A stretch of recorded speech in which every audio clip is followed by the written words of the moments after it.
কাল রাত থেকে কলকাতা সহ বিভিন্ন জেলায় গোটা রাজ্যে ঝড় শুরু হয়েছে। কলকাতার বিভিন্ন জায়গায় গাছ উপড়ে পড়েছে। আপনি যে লোকসভা কেন্দ্র থেকে প্রার্থী হয়েছেন, যাদবপুর অঞ্চলে একাধিক জায়গায় বড় বড় গাছ উপড়ে পড়েছে, জল নেই, বিদ্যুৎ নেই। এই পরিস্থিতিতে দাঁড়িয়ে রেড ভলেন্টিয়াররা নেমেছে, আপনি কি বলছেন এইখানে? না, আমি রেড ভলান্টিয়ারদের তো সর্বত্র সতর্ক করেছি, তারা যেখানে যা প্রয়োজন মতো মানুষের কাছে আছে। একটা সমস্যা হলো যে এনসিসি ভায়োলেশন হয়ে যাবে, নাহলে ইতিমধ্যে অনেক মানুষ সাহায্য চাইছেন, ত্রিপল ইত্যাদি, সেগুলো দিতে পারছি না, নিজেও খানিকটা ছটফট করছি। কিন্তু আমি আজকে এখন এখানে এসেছিলাম আমার পাড়ার ওয়ার্ড 106 নম্বর ওয়ার্ড যাদবপুরে। তো সেখানে খবর পেয়ে এলাম, দেখলাম একদম ল্যাম্পপোস্ট, লাইট পোস্ট উপরে গিয়েছে এবং গাছ যেভাবে পড়ে আছে রাস্তায়। তো সেগুলো প্রশাসনকে বলেছি, প্রশাসন কিছু ব্যবস্থা নিচ্ছে, আরও ব্যবস্থা নিতে হবে। এখন তো এইটা ঠিক দলমত নির্বিশেষে সবাই মিলে কাজ করতে হবে, কারণ একটা প্রাকৃতিক সংকট ইত্যাদি যা হয়, প্রচুর লোকের চাষের ক্ষতি হচ্ছে, গ্রামগঞ্জে খবর পাচ্ছি।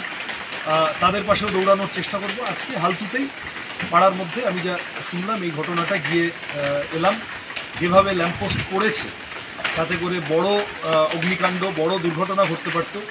লাকিলি, থ্যাঙ্কফুলি পাড়ার লোকজন, যে বাড়ির ওপর পড়েছে সেই বাড়ির লোকজন সেফ আছেন। তারা প্রশাসনকে দ্রুত ব্যবস্থা নিতে বলছি, এবং এটা এখানে না, সর্বত্র, এরপর সোনারপুর, বারুইপুর, অন্যান্য সর্বত্রও যাব, ভাঙড়। আজকে সারাদিন খোঁজ রাখছি কে কী করছে, কোথায় কতটা ক্ষতি হলো, এবং প্রয়োজন মতো নিজেও অ্যাক্ট করার চেষ্টা করছি, রেড ভলান্টিয়ারদের দিয়েও অ্যাক্ট করাচ্ছি। বিভিন্ন জায়গাতে যেটা দেখা যাচ্ছে যে সাধারণ মানুষ আপনার সাথে যোগাযোগ করছে, আপনি তাদের কাছে যাচ্ছেন, মানুষ কি বলছে?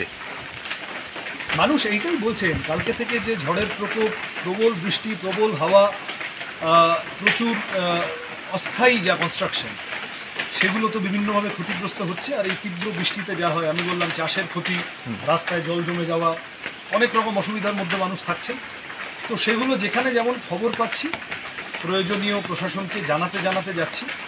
এখন বাকিটা প্রশাসনের কত দ্রুত গতিতে কাজ করতে পারে তার উপরে আমরা আমাদের মতো করে প্রেশার রাখার চেষ্টা করছি।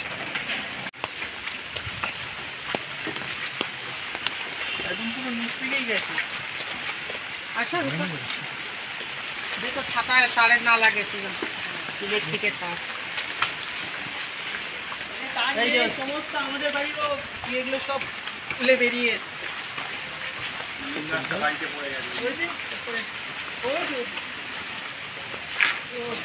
ক্লাম শুদ্ধ বেরিয়ে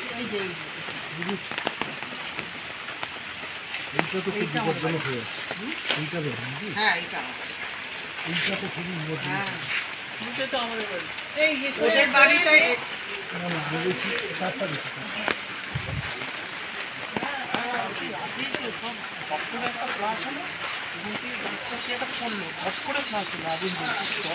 বাবা তারপরে চিল্লেছে। হ্যাঁ, আমি ওই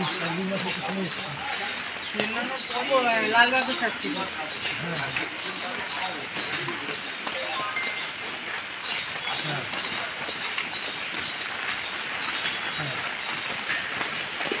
আমি 1 মিনিট পরে ফোন করছি, 1 মিনিট পরে করছি। এই কথা হয়েছে, কেউ আসছে?